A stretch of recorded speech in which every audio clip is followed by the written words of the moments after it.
Facebook থেকে তো income বন্ধ হয়ে গেল। এবারে কি করে চলবে আমাদের সংসারটা? রিল স্টিম্যাট কিছু থেকেই আর পয়সা আসছে না। এই মেসেজটা পাওয়ার পরে সত্যি আমি ভয়ে কাঁপছি। তো সুপ্রভাত সবাইকে। সকালবেলায় উঠেছি, উঠে পরেই যেটা প্রত্যেক দিনের কাজ থাকে, বাসি কাজকর্ম তো সমস্ত কিছু সেরে, বাসন টাসন যদিও বা রাতেই মেজে রাখি। এখন একটু চা বসিয়েছি, ম্যাক্সের খাবারটা ভিজিয়ে রেখেছি। আর রান্নাঘরটা তো মোটামুটি নতুন নতুন করে প্রত্যেক দিনই একটা করে লুক দেওয়ার চেষ্টা করছি। তো ফটো পাঠিয়েছিলাম, তোমরা সবাই বলেছো যে দিদি ভীষণ ভালো হয়েছে। আমাদের মেয়েদের বেশিরভাগটা সময় কিন্তু এই রান্নাঘরের মধ্যেই কাটে।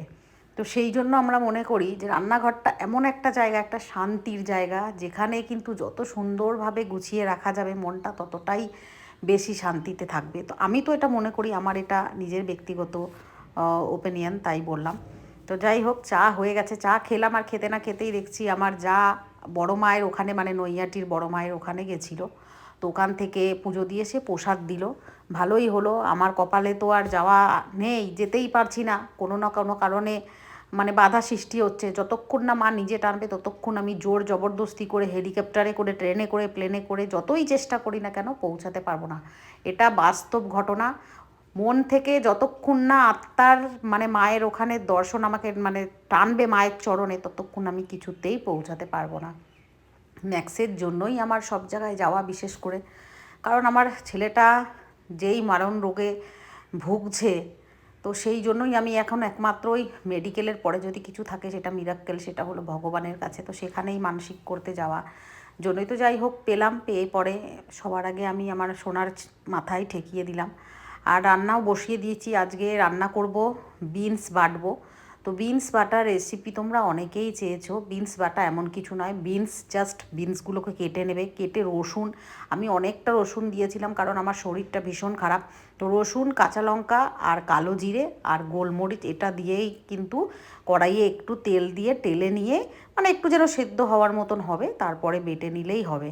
আর ইলিশ মাছটা এনেছিলাম অনেক দিন আগেই, কিন্তু ইলিশ মাছটায় খুব একটা স্বাদ ছিল না। আগে যখন এনেছিলাম পাতলা ঝোল করেছিলাম, খুব একটা ভালো লাগেনি। তো আজকে একটু সর্ষে দিয়ে করব, একটু ঝাল ঝাল করে করব, তাহলে যদি একটু স্বাদ লাগে। আর ম্যাক্সের রান্না ওদিকে বসিয়ে দিচ্ছি প্রেশার কুকারে। আর এদিকে দেখো নিচের বাচ্চাগুলোর জন্য 2 কেজি চালের ভাত হয়ে গেল হাঁড়িতে। আমাদের ভাত মানে সকালটা আমার ভীষণ ব্যস্ততাপূর্ণ যায়। আমি যদি পাট করে তোমাদের দেখাই না ভিডিও সারাদিনে, তাহলে তোমরাই নিজেরাই বলবে দিদি হ্যাটস অফ, তুমি কি করে ম্যানেজ করো। সত্যি কথা, আমার মানে সকালবেলাটায় আমার একটা হুলুস তুলুস কাণ্ড পড়ে যায়।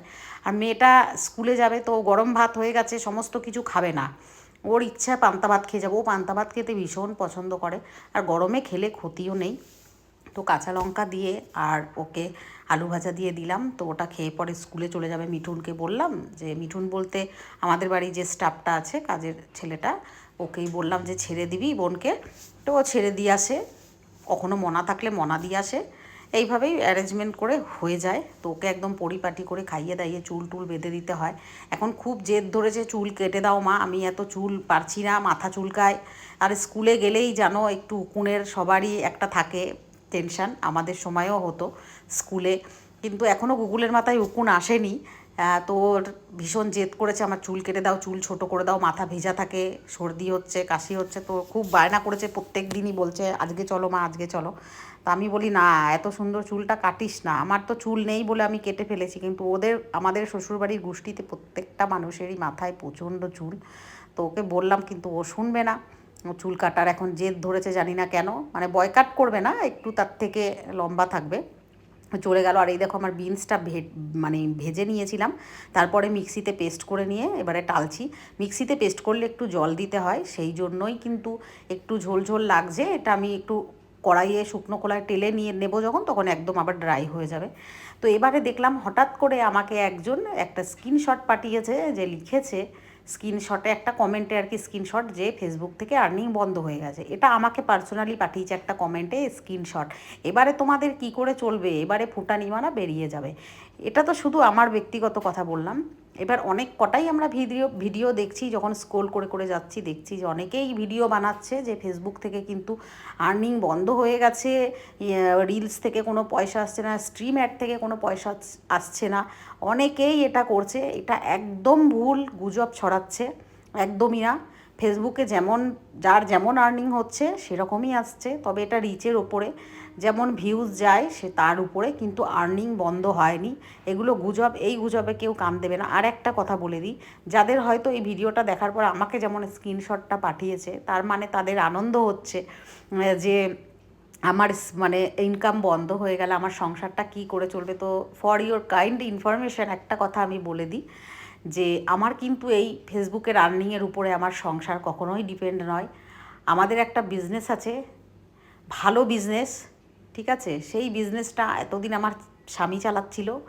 আমার স্বামীর অবর্তমানে আমার ছেলে এবং আমি দুজনা মিলে চালাই। এখন আমি বেশি ওখানে কন্ট্রিবিউশন কিছু দিই না, আমার ছেলেই পুরোটা সামলাচ্ছে।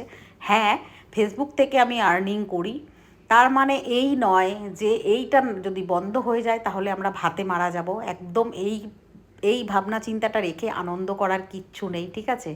আমার ফেসবুকে যা আর্নিং আমি যা ইনকাম করি এখান থেকে, যেটুকুই পাই, 1 টাকা হোক বা 1,000 বা 10,000, 1 লাখ, যাই বলো না কেন, যেটুকুই পাই আমি কিন্তু এটা ভালো কাজের জন্য ইউজ করি। এখানে থেকে আমি আমার সংসারে খুব কম কন্ট্রিবিউট করি, এখানে আমার কিছু নেই। আমি এই যে আমি রাস্তার কুকুরদের খাওয়া দাওয়া, তাদের মেডিসিন, তাদের ভ্যাকসিন এগুলো করাই, আমার কিন্তু কথাই ছিল এটা, যে আমি আমার রোজগারের থেকে যেই টাকাটা পাবো সেইটা কিন্তু আমি এই দিকে ইনভেস্ট করব, ঠিক আছে, যাতে আমার ছেলের উপরে পুরোটা চাপ না পড়ে। এই যে আমি রেশনের চালগুলো সবার কাছ থেকে কিনি, প্রত্যেক মাসে আমার 2,000 টাকার চাল লাগে।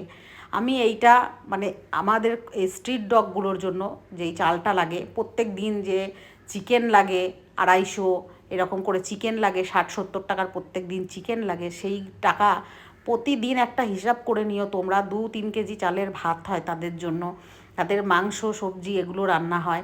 তো এইগুলো কিন্তু আমি আমার ওই ফেসবুকের আর্নিং থেকে আমি এইটা কন্ট্রিবিউটটা আমি করি, ঠিক আছে। তো এটা প্লিজ কেউ যদি ভেবে আনন্দ পেয়ে থাকো তাহলে এটা তোমাদের ভুল ধারণা।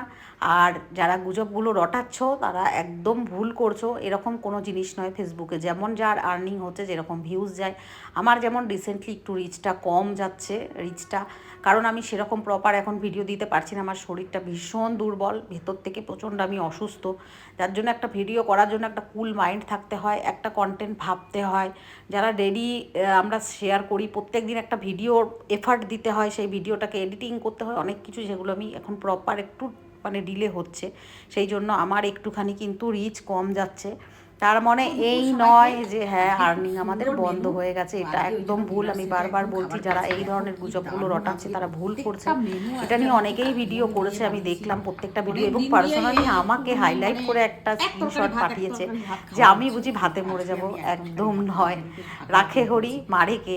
আমার ভাতের জোগাড়, আমি যখন এতগুলো পশু পাখিদের ভাতের জোগাড় করতে পারছি, তো আমার ভাতের জোগাড়ও আমি নিশ্চয়ই করতে পারবো, এটা আমার বিশ্বাস।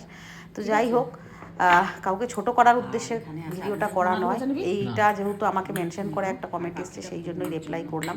তো আজকে ভাগে ভাগে অনেক কিছুই রান্না করা হয়ে গেছিলো, যেমন দেখো গুগলের জন্য আলু ভাজা করেছিলাম, আলু ভাজাটা ছিল, বিনস বাটাটা দারুণ হয়েছিল, আমি তো পুরো ভাতটাই এটা দিয়ে খেলাম। আর এই যে ইলিশ মাছের লেজ ভর্তা, যেটা বাংলাদেশের প্রচণ্ড একটা ফেমাস খাবার, লেজ ভর্তা। আমার গুগল একদম ইলিশ মাছ খেতে চায় না, আমি এই লেজটা মাথায় আমার এসছে এই ভর্তা করার জন্য, যাতে গুগলের জন্য ও যাতে খেতে পারে। তো সত্যি ও খেয়েছে এবং বলেছে খুব ভালো হয়েছে। আর এই যে সর্ষে ইলিশ, এটাই হলো আজকের মেনু। এটা অলমোস্ট হয়তো খাবার ভিডিওটা আমি করেছিলাম, পোস্ট করেছিলাম, তোমরা দেখে নিয়েছো, কিন্তু এটা ব্লগে পুরো রেসিপি ডিটেলস একদম শেয়ার করলাম। তো যদি ভালো লেগে থাকে তবে অবশ্যই একটা লাইক কমেন্ট